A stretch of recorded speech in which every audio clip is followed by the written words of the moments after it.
오늘 성경 본문 말씀은 창세기 31장 38절에서 42절까지입니다. 제가 분석하겠습니다. 내가 이 20년에 외삼촌과 함께 하였거니와 외삼촌이 암양들이나 암용소들이 낙태하지 아니하였고 또 외삼촌의 양떼의 씨앗을 내가 먹지 아니하였으며 물려 찢긴 것은 내가 외삼촌에게로 가져가지 아니하여 스스로 그것을 보충하였으며 낮에 조적을 맞았든지 밤에 조적을 맞았든지 내가 외삼촌에게 물어내었으며 내가 이와 같이 낮에는 더위를 무릅쓰고 밤에는 추위를 당하며 눈부실 겨를도 없이 지내었나이다. 내가 외삼촌의 집에 거한 이 20년에 외삼촌의 두 딸을 위하여 14년, 외삼촌의 양떼를 위하여 6년을 외삼촌을 봉사하였거니와 외삼촌께서 내 실적을 10번이나 변역하였으니 우리 아버지 하나님, 아브라함의 하나님, 곧 이삭의 경외하는 이가 나와 함께 계시지 아니하셨다면 외삼촌께서 이제 나를 공수로 돌려 보내셨으리이다. 마는 하나님이 나의 고난과 내 손의 수고를 감찰하시고 어젯밤에 외삼촌을 책망하셨나이다. 하나님의 말씀입니다. 오늘 제목은 야곱이 비참한 삶을 살면서도 정정당당할 수 있었던 이유는 야곱이 비참한 삶을 살면서도 정정당당할 수 있었던 이유는 홍준 목사님 말씀 주시겠습니다. 야곱이 비참한 삶을 살면서도 정정당당할 수 있었던 이유는 비참하다고 제가 표현을 했는데요. 인간적인 시각으로 보게 되면 야곱은 참 힘들고 어렵고 비참한 삶을 살았구나 하는 걸 느낄 수가 있습니다. 정정당당할 수 있었던 이유, 정정당당하다. 이게 무슨 뜻이냐면은 태도나 수단이 정당하고 떳떳하다라는 뜻입니다. 태도나 수단이. 태도가 뭔가요?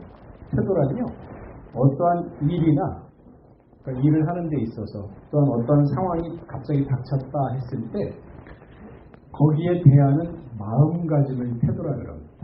마음가짐 또는 그 마음가짐에 드러난 자세.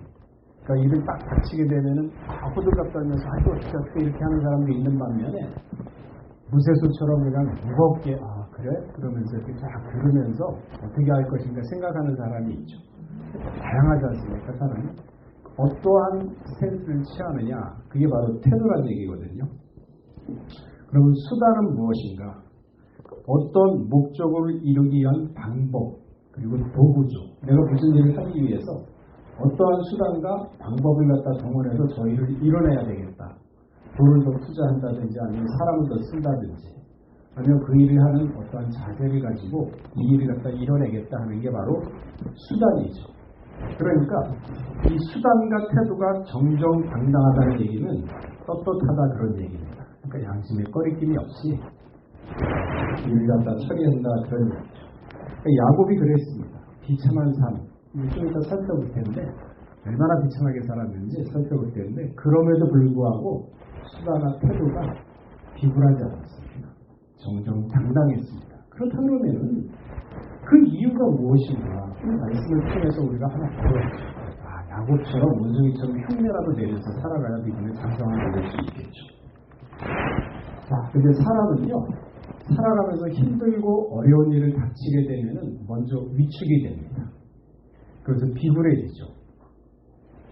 그러면서 자기 나름대로의 꾀를 부리게 됩니다. 그러니까 사람이 어렸을 때는 참 아무것도 세상 물정 모를 때는 신성이 참 곱고 정직하고 거짓이 없죠. 그런데 인생을 살아가면서 세상을 살아가면서 사회생활을 하다 보면 사람이 변하게 됩니다. 왜 변할까요? 그럼 이 변하는 것이 과연 맞는 것일까요? 성경대로 우리가 살아야 된다 그러면 성경에는 뭐라고 얘기했는지 찾아봐야지 우리가 기준을 볼 수 있죠. 전도서 7장 29절 한번 찾아보겠습니다.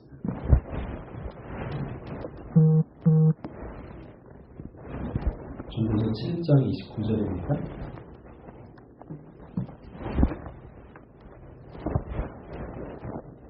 자, 읽어보겠습니다. 시작.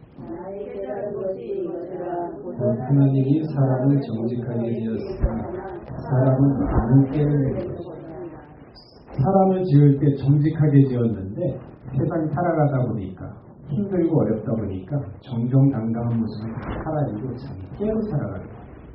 그러면은 하나님의 말씀은 정직하다 그랬는데 또한 정직한 자를 하나님은 도우신다 그랬는데 깨를 내면 도와줄 거예요? 안 도와줄 거예요? 안 도와주시죠.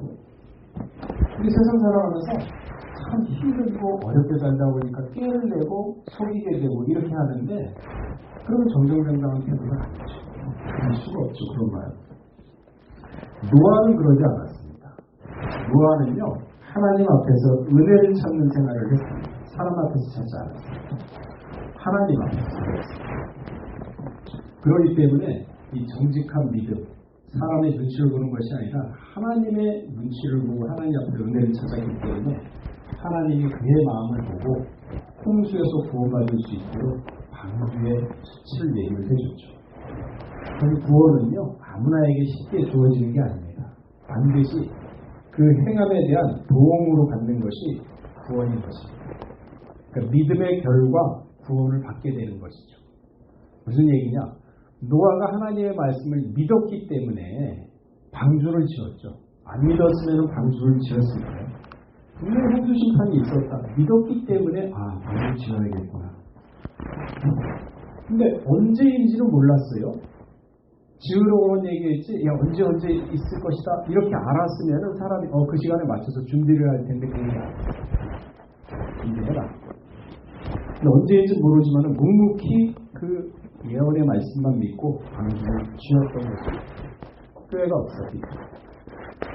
만약 노아가 그 마음 가운데 말씀을 100% 믿지 않고 99%만 믿었다면 그 마음 가운데 분명히 바늘이 들어갈 만한 틈이 생깁니다. 틈이 생기죠. 이 틈이 점점 커져가지고 결국은 방주 짓는 데 소홀했을 거. 오늘 너무 힘들어. 쉬었다가. 뭔지 할지도 모르는데 좀 쉬었다가 내일 그냥 다시 할까? 그렇게 마음에 틈을 보이게 되면은 그 게을름이 하루가 되고 이틀이 되고 그게 점점 쌓여지게 되면요 방주 짓는 마음이 사라집니다. 꾀를 안 부렸어요. 노아는. 오늘이 그날이고 그날이 똑같은 날이다. 하나님이 주신 말씀을 내가 똑같이 이행을 한다. 그러니까 날마다 하나님의 말씀을 믿고 그 말씀대로 행하기 때문에 마음에 기쁨을 주죠. 그러니까 마음이 어떻게 독수리 올라가는 신앙처럼 올라갑니다. 그래서 일을 하는데 지치질 않아요. 자고 일어나면 새로운 마음을 주세요. 그러니까 오늘도 새롭게 시작하는구나. 그게 하나님의 도우시죠. 그래서 노아는 꾀를 부리지 않고 하나님 말씀만 빈틈 주지 않고 계속 하루하루를 살아갑니다. 충실하게 하나님 눈앞에서. 선인과 악인의 구원은요 미리 정해진 것이 아닙니다. 만세전에 택함을 받았다 하더라도 그 사람이 그 택함을 받을 자격이 안 된다 그러면 얻어가죠. 이스라엘 백성이 그랬지 않습니까?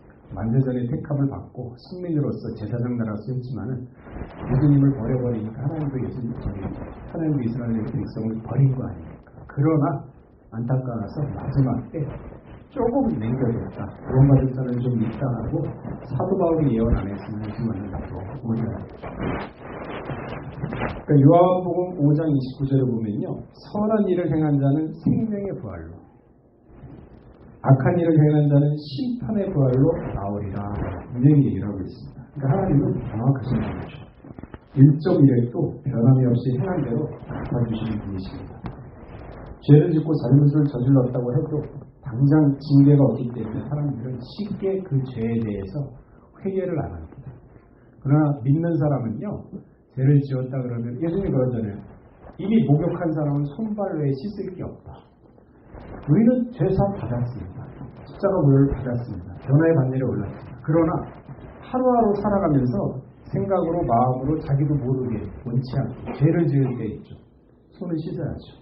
저녁에 내가 이거 잘못했구나 하면서 자꾸 자기 자신을 돌아보면서 내가 잘못한 거구나 하면서 순간적이라도 용서를 구하면서 자기 마음을 악에서부터 잠깐 자꾸 떨어지도록 빈틈을 보이지 않도록 스스로 정결케 하셔야죠. 다니엘 12장 10절 말씀처럼. 올바르고 정직한 신앙, 올바르고 정직한 신앙, 어떤 모습일까요?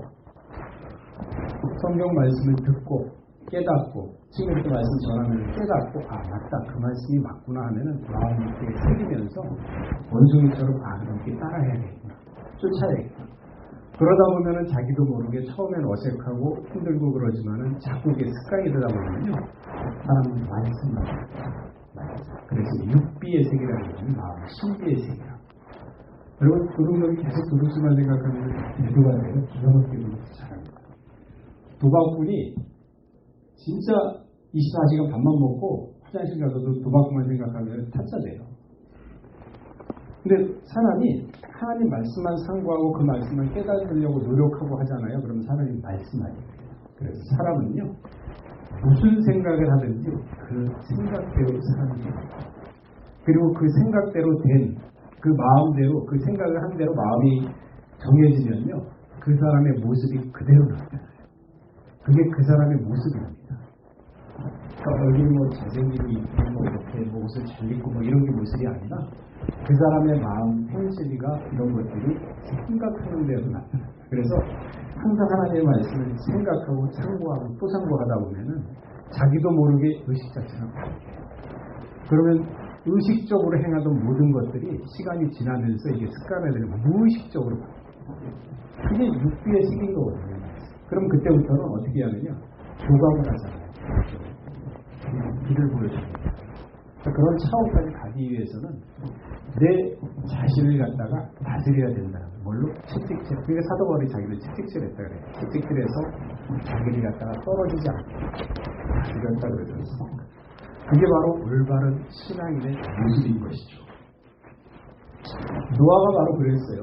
노아가 어떻게 했냐면 자기 자신만 믿지 않았습니다. 자기 자녀까지도 천투천리하게 신앙으로서 교육시킨 것을 볼 수가 있습니다. 자녀들은 분명히 결혼을 했음에도 불구하고 방주도 있는데 다 동원이겠죠. 그리고 자녀들이 그 자부가 3명인데 그 사돈들이 없겠습니까? 사돈의 가족들이 또 있을 거 아닙니까? 그러면은 분명히 노아보고 미쳤다고 얘기 안 하겠어요. 야, 벌써 이제 자칫하면 지금 30년 넘었다. 근데 비가 오니? 뭐 이렇게 얘기 안 했겠습니까? 살다 보면 그런 얘기 하잖아요. 사돈이 이렇게 해줘야 맛이 있는 거라고 생각하는 거 아닌가요? 설마. 사람 그렇죠? 자, 그런 식으로 욕을 안 했겠냐 이거죠. 해요. 사람 살아가는데 성경에도 나와 있어요. 하다못해 종도 욕하고 종은 주인 욕하고 그러면서 너는 딴 사람 욕을 안 하냐? 너도 하고 있지 않냐? 그러면서 왜 안 한 것처럼 하느냐? 이게 사람이 그 성경의 지적을 하고 있지 않습니까? 안 하면 더 좋죠. 그 정도 신앙까지 작성을 하면은 초월할 수가 있죠. 그걸 한다는 거죠. 단계까지 올라가는 거죠. 자, 그런데 얼마나 교육을 시켰는지 그 에스겔 14장 14절 한번 찾아보겠습니다. 천투천리에게 교육을 시켰어요. 자, 에스겔 14장 14절 읽어보겠습니다.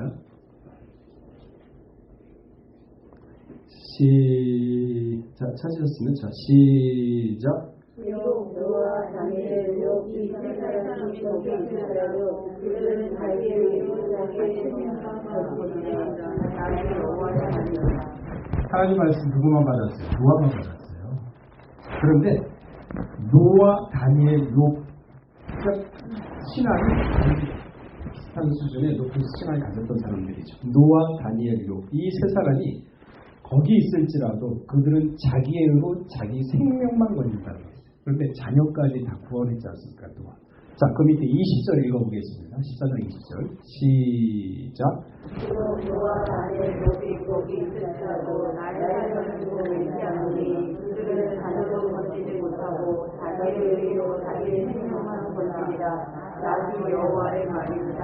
그렇죠. 자녀도 못 건진다 그랬잖아요. 그런데 노아의 행실 보세요. 다 건졌지 않습니까?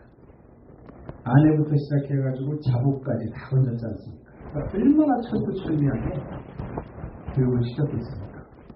좌우로 치우치지 않고 사돈이 자야 너 이혼하고 빨리 와라. 그래도 절대 뚜렷하게 신앙가를 갖다가 심어줬기 때문에 방주 지을 때 다독하지 않습니까? 근데 우리가 또 대비되는 사람을 한번 살펴봐야 노아가 얼마큼 뛰어난 사람인 걸 알 수 있죠. 사무엘 선지자 아시잖아요. 그죠? 사무엘 선지자 얼마나 유명합니까? 이스라엘의 초대왕 사울을 기름 붓고 그리고 예수님 족보에 아브라함같이 기록된 다윗에게도 기름을 부었던 사무엘 선지자입니다. 그러니까 대통령 아침만 해도 영광이다 하면서 평생 기억하고 살 텐데 그 이상 족보에 남은 사람들 갖다가 초대왕과 다윗을 기름 부었던 사무엘 선지자입니다. 근데 사무엘 선지자는요 자식 교육을 성공하지 못했어요. 자, 사무엘상 8장 1절에서 5절 한번 우리 찾아보고 살펴보겠습니다.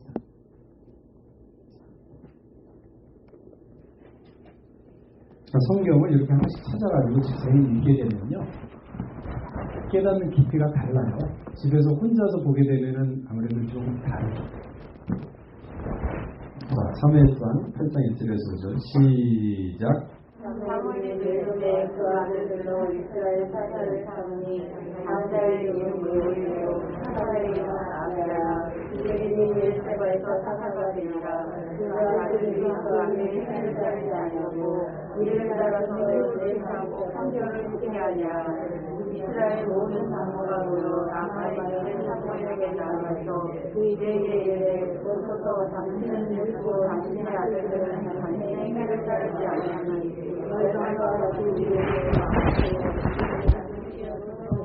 보세요. 그 아들들 3절에 그 아비의 행위를 따르지 않고 사무엘은 얼마나 올바랐습니까? 하나님 앞에 철두철미한 신앙가였죠. 근데 그 아들들은 어떻게 했느냐? 뇌물을 취하고 불구하고 판결을 듣게 하는 거예요. 사사시대니까 재판권까지 있었잖아요. 그러니까 판결을 듣게 하니라. 이스라엘 모든 장로가 모여 남아있는 사무엘에게 가서 얼마나 그게 횡포가 심했던지 장로들이 다 모여가지고 사무엘에게 나가랍니다. 그래가지고 당신은 늙고 당신의 아들들은 당신의 행위를 따르지 않냐. 아버지 묻지 못한다. 사무엘 당신 묻지 못한다. 그러니까 우리에게 이 사람 다 필요 없다. 왕을 주소서. 사무엘의 아들들 때문에 왕을 달라는 소리가 나오고 이게 하나의 권력이 되기도 했습니다. 물론 뒤에 보면은 하나님이 나를 버린 거지 사무엘 너를 버린 게 아니다 하면서 이렇게 말씀을 하셨지만은 그 원인도 하나 포함이 되어 있지 않습니까? 그러니까 사무엘이 그렇게 유명한데도 불구하고 자녀 교육을 못 시켰어요. 우리 참 위로가 되죠. 애들은요 교육시킬 때 강압적으로 할 게 아니라 부모님이 먼저 이렇게 올바른 가치관을 가지고 행동을 하게 되면 자연스럽게 이런 말들이 나가거든요. 그걸 그대로 받아들여요. 그래서 부모님 모습을 그대로 보고 따라가는 사람들이 애들이잖아요. 자녀들. 크게 되면은 그걸 잡기 힘들다는 거예요. 그러니까 어렸을 때 올바른 모습, 태도, 어떠한 일을 당했을 때 정정당당한 모습들을 부모님들이 보여주면 자기는 거기서 얻는 지혜나 길들을 굉장히 크게 봤어요. 그게 그의 인생을 가주시라고요. 그래서 가정교육, 같이 밥 먹는 거, 부모님과 같이 밥 먹으면서 소통하는 거 굉장히 중요해요. 무조건 교회 나가라 이렇게 한다고 다 되지 않아요. 그러니까 생활 가운데서 삶의 모습에서 아이들한테 자연스럽게 이렇게 주의를 시켜주는 게 진정한 모습이죠. 노아가 그랬거든요. 근데 사무엘은 못 그랬어요. 자기는 또 잘했었지만은 자녀는 교육을 못 시켰다는 거죠. 그러니까 사무엘하고 노아를 비교해 보면은 노아가 참 대단한 사람이라는 것을 다시 한번 우리가 깨닫게 되죠. 자, 그러면은 노아가 그렇게 대단할 수 있었던 거는 그 탄생이나 노아에 대해서는 안 나오는데 성경의 일관적인 사상이나 이런 걸 살펴보게 되면요, 평상시의 삶이 어땠는지를 살펴볼 수가 있습니다. 오늘 본문에 있었는데요. 오늘 본문 야곱 보게 되면은 삼촌 라반을 피해서 이제 몰래 가족을 데리고 도주를 하지 않습니까? 라반의 행포가 너무 심하니까 도주를 하는데 결국 라반에게 붙잡히는 장면입니다. 라반이 양털 깎으러 가는 사이에 집을 비운 사이에 이제 야곱은 가족이 던지는 가지고 도망가지만은 삼손의 소식 듣고 3일 만에 쫓아가서 잡죠. 그래서 보게 되면요, 31장 29절에 보게 되면 뭐라고 했습니까? 31장 29절에 보게 되면 거기 이제 본문에는 없습니다. 또 앞절에 있는데 너를 해할 능력이 내 손에 있으나, 라반이 지금 야곱에게 하는 소리거든요. 너를 해할 능력이 내 손에 있으나 너희 아버지 하나님이 말씀하시기를 야곱을 해하지 말라고 하셨다. 그러니까 야곱을 죽일 생각이었어요. 하려고 했지만은 하나님이 라반의 꿈에 나타납니다. 그래가지고 야곱 손대지 마라. 그래가지고 죽이지 못한 겁니다. 라반이 지금 그 얘기하는 거예요. 너를 해할 수 있는 능력이 나한테 있다. 그러나 하나님 때문에 내가 못 죽인다. 그 얘기 지금 하고 있는 거거든요. 그러니까 이 라반 26절에 보게 되면요, 뭐라고 또 얘기를 하냐면은 나한테 미리 얘기를 했으면은 내가 잔치를 베풀어주고 그리고 북과 수금으로 너를 보내줬을 것이다. 그러니까 환영하면서 너를 보내줬을 것이다. 근데 라반이 과연 그랬을까요? 우리가 대성 싶은 나무는 떡잎부터 알아본다고. 라반이 과연 그러면 미리 말하고 야곱이 떠났다면 잔치를 열어가지고 축하해주고 곱게 보내주었을까요? 그 행태를 보면 알 수가 있죠. 가늠을 알 수가 있죠. 라반은요, 돈을 좋아하고 굉장히 이기적인 자였어요. 그러니까 아브라함이 이삭의 아내를 구하기 위해서 믿을만한 종 에벤에서를 갖다가 바람에 보냈을 때 우물가에서 리브가를 만나게 되죠. 이때 리브가가 약대물을 먹이기 위해서 우물가에 오게 됩니다. 이때 엘리에서를 만나게 됩니다. 그 리브가가 너무 친절하고 그 신성이 고운 처녀였다라고 기록을 하고 있죠. 근데 이 엘리에셀이 리브가가 왔을 때 물을 달라고 하자 머리에 있던 항아리에 물을 마시게 했습니다. 당시 우물물은요, 지금처럼 이렇게 조그맣게 동그래가지고 이렇게 두레박을 넣어가지고 이렇게 뜨는 게 아니라 커요. 굉장히 넓어요. 계단이 있습니다. 양쪽으로 계단이 있어가지고 그 계단에 갖다 내려가가지고 물을 떠가지고 머리에 입어서 그 계단을 다시 올라와야 돼요. 계단이 한두 개가 아니거든요. 그런 사진 많이 보셨죠? 그게 그런 우물이에요. 근데 그거를 갖다 딱 떠가지고 이제 가려고 그러는데 달라 그러니까, 그러면은 요즘 저기 마음 신성 같은 사람은 아니 아저씨가 떠는데 이렇게 하고 할 거 아닙니까? 근데 미국은 안 그랬어요. 그걸 딱 내렸어요. 밑에까지 힘들게 떠왔는데 딱 내렸어요. 내려가지고 물을 마시고 했습니다. 그리고 사실 다소 노인 아닙니까? 망설임 없이 건네주고, 뿐만 아니라 창세기 24장 19절에서 20절을 보게 되면요, 약대를 위하여 물을 길러 떠내요. 참 신성이 좋아요. 그리고 그것들로 배불게 마시게 하리라 하고 한두 번 내려가겠습니까? 대법이면 몇 번 내려갔을 거 아닙니까? 그러니까 급히 물 항아리에 물을 구유에 붓고 다시 길르려고 우물로 달려가서 모든 약대를 위하여 길는지라. 이게 쉬울까요? 그러니까 신성이 참 고와요. 그리고 얼굴도 이뻐요. 창세기 24장 16절을 보시게 되면요, 네, 굉장히 아리따라고 했죠. 네, 그 소녀는 보기에 심이란 표현은 매우 아주 대단히 아리따고 지금까지 남자가 가까이지 아니한 처녀더라. 그 얼굴이 이쁘면 마음은 안 그렇다고 하는데 여러분들 참 마음은 안 그렇죠? 다 이뻐가지고. 심이 아름답더라. 이렇게 아름다운 여자가 신성도 좋아요. 그러니까 하나님이 그 이삭이 갖다가 전쟁을 안 해놨겠습니까? 근데 참 이 엘리에셀이 대단한 게요, 참 현명하고 지혜로운 자였어요. 그러니까 사람들이 이 성경에 나타나는 인물들의 하나하나의 행동이나 말들을 갖다 뜯어보게 되면요, 지혜를 얻을 수가 있고 신앙을 얻을 수가 있습니다. 이게 바로 예적 기회예요. 에스겔에서 말하는. 그 엘리에셀을 보면 참 현명하고 지혜로운 자였는데, 그 광경을, 그 아리따운 여자가 약대를 위해서 물을 갖다 기쁨을 가능한 보면서 엘리에셀이 기도를 합니다. 아, 저 여자가 맞는 것 같다, 친절하다, 이쁘기도 해, 이러는 게 아니라 기도했습니다. 과연 이 여자가 하나님이 정해주신 여자인가 하고 하나님께 묻는 아주 성실한 종이었습니다. 무엇 하나 허투루 하는 사람이 아니라는 것을 알 수가 있는 대목이죠. 엘리에저는 허투루 안 했어요. 빈틈이 없었어요. 그 믿는 사람이 그래야죠. 빈틈이 없어요. 그래야죠. 그러니까 이분을 만나기 전에도 기도하는 모습이 아주 나타나는데 창세기 24장 12절에 보게 되면요. 자, 가로되 우리 주인 아브라함의 하나님 여호와여 원컨대 오늘날 나로 순적히 만나게 하사 나의 주인 아브라함에게 은혜를 베푸시옵소서. 그러니까 자기 주인 아브라함이 자기한테 시킨 그 일에 대해서 빈틈이 없었어요. 99%가 아니라 100%. 꾀를 안 부렸어요. 아예 대충 가가지고 힘든데 나도 이제 나이 먹고 빨리 가가지고 이쁜 여자 있으면은 주인은 저 여자가 참 많이 신성이 좋더라. 약대 같은 것도 이렇게 다 물먹여주고 그리고 자기가 직접 그거를 갖다 다 떠가지고 그렇게 하는데 내가 보기엔 뭐 괜찮습니다. 뭐 며느리가 하면 좋습니다. 뭐 그렇게 할 수도 있거든요. 그걸 안 했어요. 기도했어요. 하나님 여호와의 원컨대 오늘날 나로 순적히 만나게 하라. 그러니까 이 기도 때문에 만나게 된 거 아닙니까? 나의 주인 아브라함에게 은혜를 베푸시옵소서. 철두철미하게 아브라함을 갖다가 진짜 상전 하나님처럼 모셨던 사람이란 것을 알 수가 있는 거죠. 진실된 사람이죠. 성실하고 거짓이 없었죠. 꾀가 없었죠.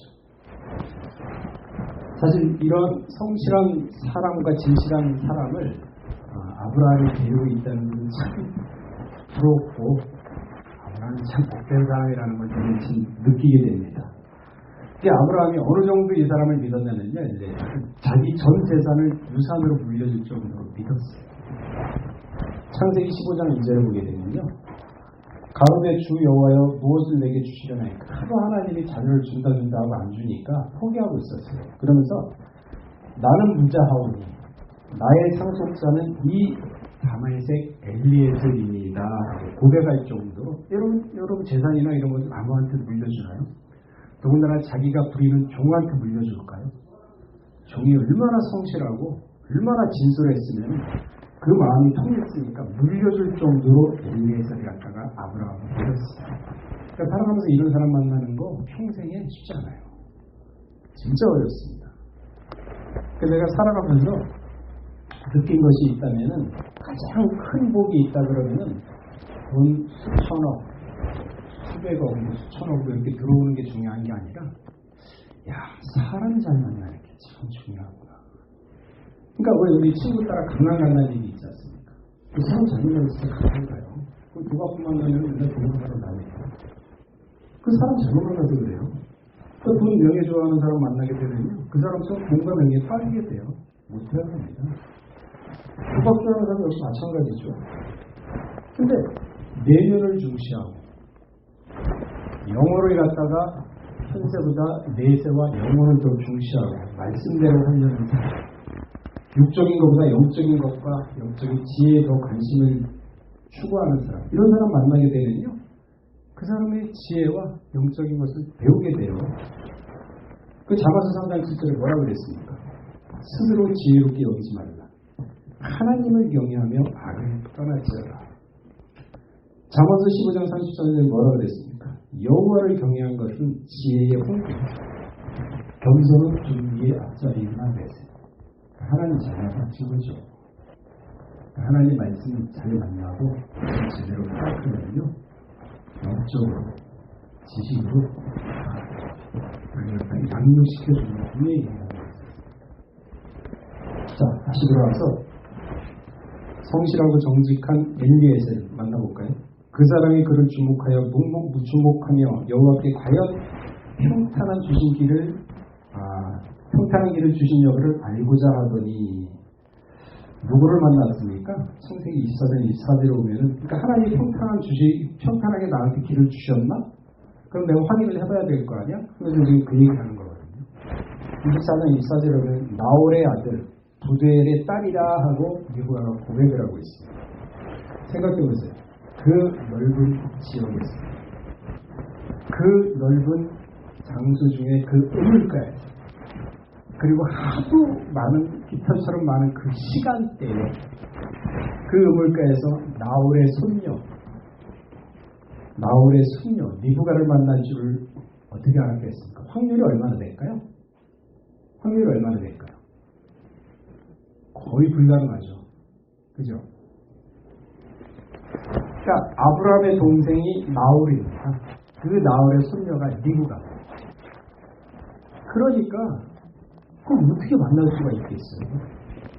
그러니까 여러분 이 성경 말씀 봤을 때 낚아채세요. 내가 어디 간다 그러면 그 성경 말씀 내가 들었지?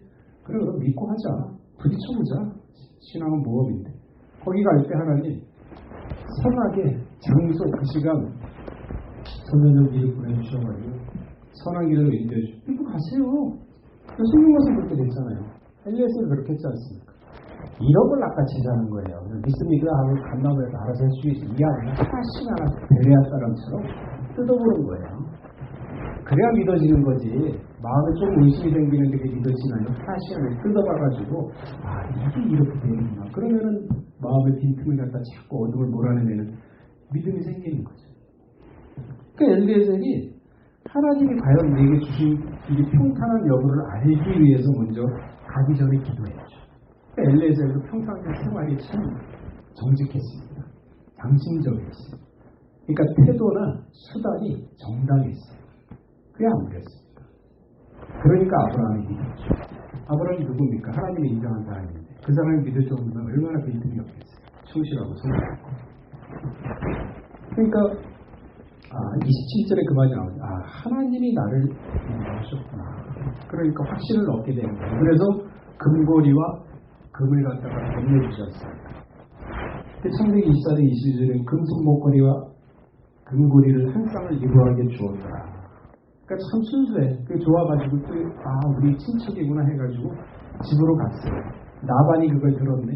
보자마자 제일 먼저 뭐를 봤냐? 손에 있는 금고리가 이걸 봤어요. 한심이죠.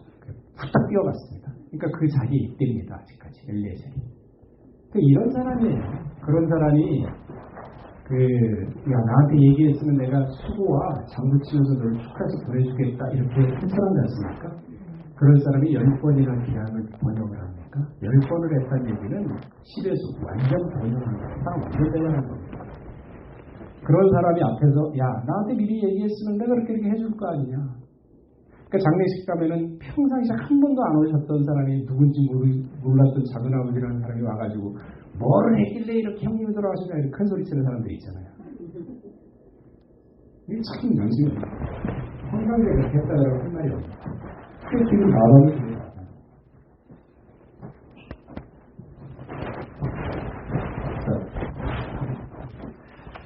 자, 다시 돌아와서 야곱은 이기주의자에서 돈 많은 나라 밑에서 20년 동안 그의 삶을 정직하고 성실하게 살았어요. 나반이 분명히 어떤 사람이라는 거 우리 지금 봤기 때문에 알죠. 그러면 나반도 이에는 이 은혜를 논하면서 똑같이 대했습니까? 안 그랬어요. 오늘 본문에 보게 되면요. 38절, 31장, 38절에 보게 되면 외삼촌의 암양들이나 암염소들이 낙태하지 아니하였고 그러니까 놀라지 않았으니까 새끼 냈을 때 얼마나 정성을 다했습니까? 또 외삼촌의 양떼와 수양을 내가 먹지 배고프다고 한 마리 수백 마리 수천 마리 되는데 한 마리 딱 꺼내가지고 저녁에 자기 혼자서 양떼 지키는데 그 애들하고 같이 불러가지고 같이 하는 일이 있을까? 구워 먹고 그 맛있게 배부르게 먹을 수도 있는데 안 했대요. 성실했죠. 속이지 않았습니다. 내가 먹지 아니하였고 물려 찢긴 것은 내가 외삼촌에게 가져가지 아니하였고 그러니까 키우다 보니까 짐승들이 올 거 아니냐. 늑대는 이렇게. 그러니까 찢긴 거는 이거 하나 그냥 묻어버리고 삼촌 거니까 하나 없어지면 어때? 한두 마리 다니 100마리 1000마리 되는데 그러지 않았어요. 정직하게. 찢긴 거는 내가 외삼촌에게 물어냈습니다. 아니 하나님이 보잖아요. 사람이 봅니까? 그러니까 사람이 보면은 사람 눈치 보면서 저 사람 눈치가 안 할 수도 있잖아요. 근데 야곱은 그러지 않았어요. 하나님 앞에서 너희를 찾은 거예요. 놓았죠. 그러니까 외삼촌이 이거 외삼촌 거구나 그러면은 다시 물어냈어요. 그리고 이와 같이 낮에는 더위를 무릅쓰고 밤에는 추위를 당하며 눈 붙일 겨루도 없이 지내었나이다. 40절에 얘기하고 있죠. 여기서 낮에는 더위는요, 어느 정도 더위냐면 땅의 거북이 등처럼 갈라지는 거예요. 그럴 때 밖에 나갈 수 있나요? 못 나가요. 그늘 아래 있어야지. 근데 그 더위를 무릅쓰고 밤에는 추위를 당하면, 이게 원어를 찾아보게 되면 얼음이었죠. 사막은요, 밤에 해 떨어지면 엄청 춥거든요. 눈 붙일 겨를도 없이 지내었나이다. 삼촌이 그렇게 이기주의고 자기한테 하는 태도를 보면은 열받아가지고 똑같이 할 텐데 안 그랬어요. 그리고 집에 거한 지 20년에 외삼촌의 두 딸을 위하여 14년, 외삼촌의 양떼를 위하여 6년을 외삼촌을 봉사하였거니와. 외삼촌께서 내 품값을 10번이나 번역하셨으니, 완전 번역한 거예요. 우리 아버지의 하나님. 이게 고백이 나오잖아요. 내가 그렇게 했던 이유는 당신이 잘나고 당신이 무서워서 한 게 아니라 우리 아버지 하나님, 아브라함 하나님, 이삭의 경외하는 이가 나와 함께 계시지 아니하였던 아니야. 외삼촌은 나를 공수로 돌려보냈을 것이다. 이런 사람이에요. 무슨 수고와 장구와 무슨 공주에 거짓말하고 있습니까?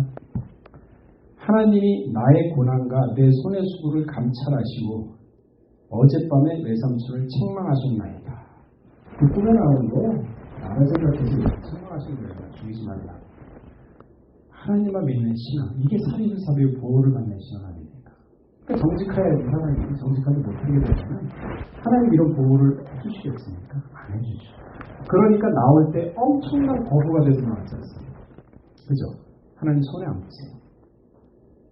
성경 말씀 통해서 올라보니까 손에 안 보시는 하나님이시구나. 이걸 믿자는 거예요. 꾀를 부리고 그러지 말고 이걸 믿자는 거지. 자, 31절에 36절에 보게 되면요, 나의 화물이 무엇이냐? 떳떳하니까 얘기하는 거예요. 라반이 쫓아왔어요. 그러면서 이제는 야곱이 라반에게 대적하여 가는데 이제 대드는 거예요. 참으라고 참아야 돼.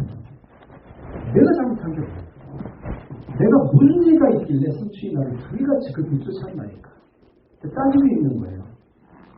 야곱은 자신의 죄가 없고 평상시에 모든 일을 양심적으로 했기 때문에 마음에 꺼리낌이 없거든요. 그러니까 정정당당할 수밖에 없죠. 그러니까 큰 소리 쳐도 사람들이 찍소리 못해요. 내가 마음에 꺼리낌이 있다면 큰 소리 치는 거 찍소리 하죠. 뭐라고 할게. 그러니까 죄가 없다고 자신이 또 항의하고 있지 않습니까? 그래서 자신이 겪었던 20년의 생활을 다 기억하면서 다 얘기하잖아요. 야곱이 속이 없습니까? 그걸 다 잊는다고 해서 진짜 바보처럼 잊었겠어요? 20년 기억 다 하고 있어요. 그러나 내가 참는 것은 하나님 앞에서 내가 참는 것이다. 그러면서 모든 걸 하나님께 영광을 돌리면서 하나님이 나를 감사하신다는 그러한 믿음. 다윗이 안 그랬나요?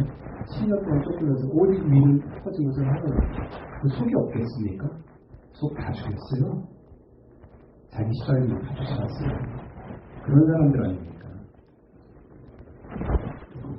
그러니까 양심 있게 물어 뜯긴 것도 보충을 했고 이런 것들이 평상시 야곱은 평상시에 그랬어요. 근데 보세요. 야곱은요 비참한 인생을 사는 것은 그 이후부터 시작됩니다. 저는 빨리 얘기 시작하겠습니다. 야복강에서 하나님께 기도하다 황폐 부러졌죠. 평생 쩔뚝거리면서 다녔어요.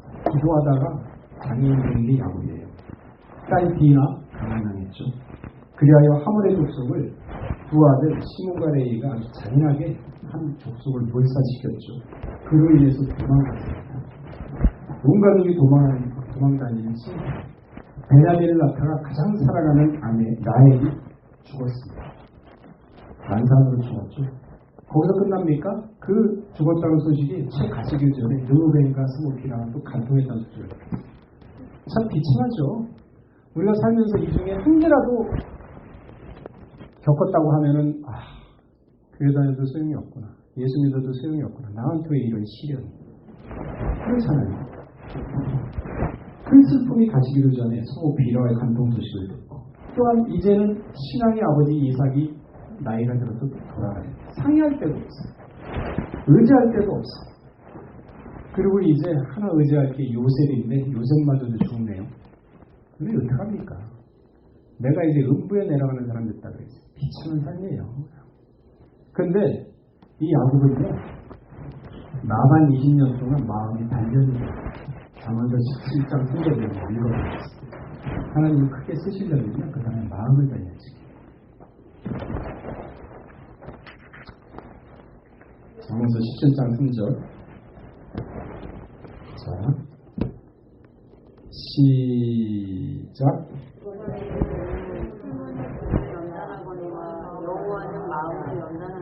마음을 연단하세요. 그러니까 맹자도 그러죠. 사람을 크게 쓰려면 하늘이 일단 그 사람을 가난하게 만든다. 배고프게 만든다.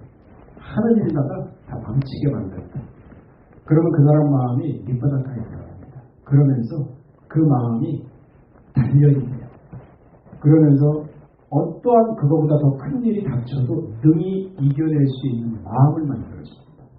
근데 그러한 경험이, 그래서 옛 어른들이 그 말씀들이 참 많이 젊어서 고생은 사서다. 고생을 해본 사람은요, 인생의 가치와 경험을 합니다. 근데 요즘 고생시키나요? 애들? 안 시켜요. 그러니까 애들 엉망되지 않습니까? 이 진리인데 모르잖아요. 그러니까 그러한 요셉이 죽고 숱한 고생을 당하고 바로 앞에서 뭐라고 했습니까? 내 나그네 인생이 130. 세상에서만 못 보게 만들었어요. 나그네 인생이라고 고백을 만들었어요. 모양을 찾게 만들었어요. 그 아브라함도 장막에 가 있다 그랬지 않습니까? 왜? 돈이 그렇게 많아도 벽돌집 안 졌어요. 장막에 왜? 하나님이 나를 보면 당장 나는 꺼치고 가겠다. 그러한 신앙생활을 가졌던 사람들이에요. 아마 충분히 기도하면 참 마음이 내가 지금 분양을 그 분양을 바라봐야죠. 이 사람 뭐 삶을 꾸띠가 되어 실감시켰대. 자, 야곱은요 이러한 비참한 인생을 살아가면서도 하나님의 비밀을 깨닫죠.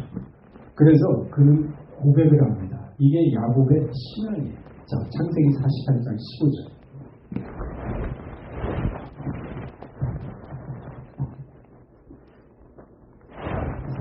15절.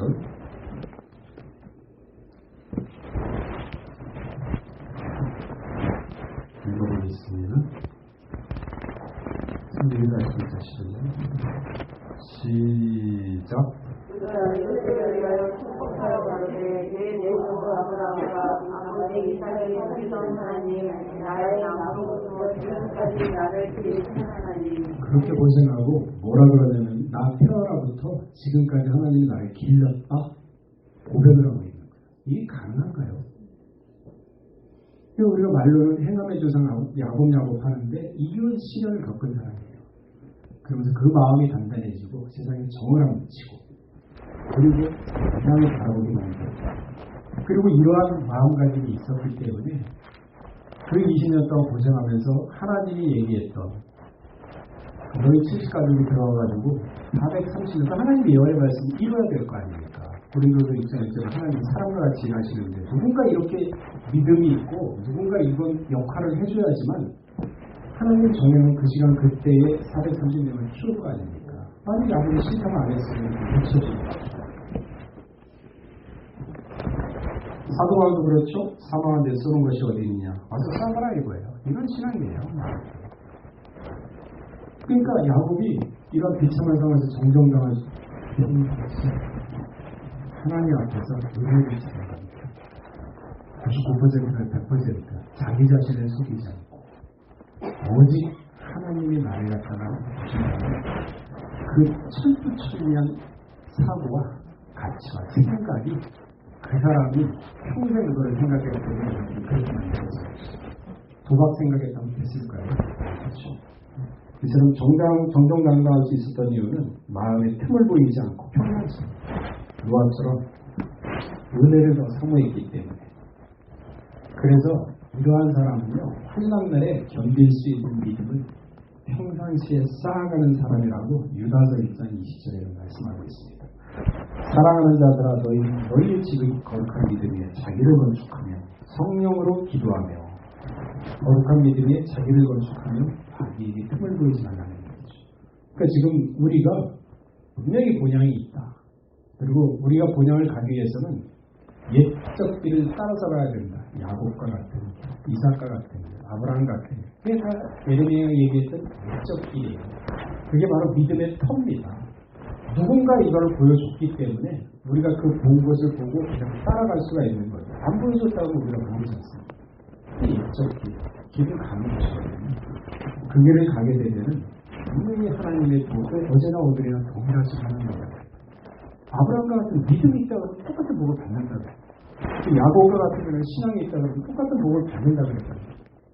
또 똑같은 신앙이 있는데 안 해준다 그러면 하나님 고소하라고 그러지. 믿음은 좀 해야 돼요. 배짱도 있어야 돼요. 그래야 믿음이 생기는 거지 소극적인 자세 가지고는 안 돼요. 그러니까 욥기한테 뭐라 그랬습니까? 욥기가 힘도 없고 막 이렇게 욥이 힘도 없고 막 이렇게 온몸에 정리가 나고 뭐 집은 나무에 있고 와이프는 도망가고 애들은 다 죽고 있는 하나님께 얘기하는 때 이렇게 조금 얘기하니까 하나님 뭐라 그랬어요? 야 산의 배정처럼 허리 동행해 똑바로 서서 얘기하라. 그 믿음은 그거예요. 똑바로 서서 안 될 것도 된다고 기도하면서 붙들으면 하나님이 왜 하나 주시겠습니까? 뱀을 주겠습니까? 떡을 주겠습니까? 그렇게 안 하니까 그냥 하다가 힘들고 지치니까 아니 안 되나 보다. 내 길은 여기까지인가 보다. 이렇게 포기하니까 하나님이 줄려다가도 안 돼요. 믿음. 현세의 세고나는 잠깐 그러나 내세에서 삶은 영원합니다. 그러니까 지옥에서 부자가 나사로에게 보면 물을 달라고 했죠. 정신 못 차리죠. 무엇을 물을 주니까 건너갈 수도 없는 거예요. 그러니까 아브라함 품에 안긴 나사로를 지옥에서 볼 수가 있어요. 근데 천국은 얼마나 좋은지 지금 같은 거 시간도 안 써요. 시간도 없어요. 너무 좋아요. 그게 고린도 후서인가요? 고린도 12장에 나와 있을 거예요.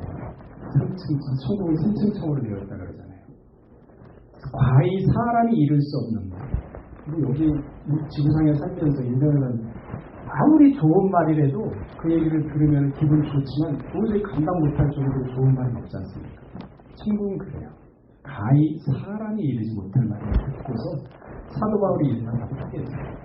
천국만 바라보는 거죠. 누가서 3장 18절에 생각하는데 현세에 고난 장차 우리에게 나타날 영광과 좋게 비교하시다. 지금도 우리 사도교우는 내세를 준비하시면서 내세에 더 가치를 두고 비중을 두고 살아가세요. 그러나 내세에 비중을 둔다고 현실을 대충 살지 마세요. 현실이 없으면 내세도 없습니다. 평상시에 야곱처럼 자기를 속이지 않고 고랑 살아가면서 평상시에 자기를 빈틈없이 거룩함에 대해 키우는 사람만이 내세를 기대할 수 있습니다. 그렇지 않은 내세를 기대할 수가 없습니다. 오늘 말씀처럼 비참하게 바랐지만은 그 신앙만큼은 하나님이 인정을 하고 그리고 현재랑 내세를 바라볼 수 있는 마음을 단련시켰던 양을 그렇게 만든 하나님의 손길. 이제는 거기서 멈추는 것이 아니라 다시 한번 말씀을 선고하면서 내 생활에 그대로 끌어들이면서 신앙이 장성하는 일로 다들 누가 되시기를 주의 이름으로 축원하겠습니다. 다시 기도하겠습니다.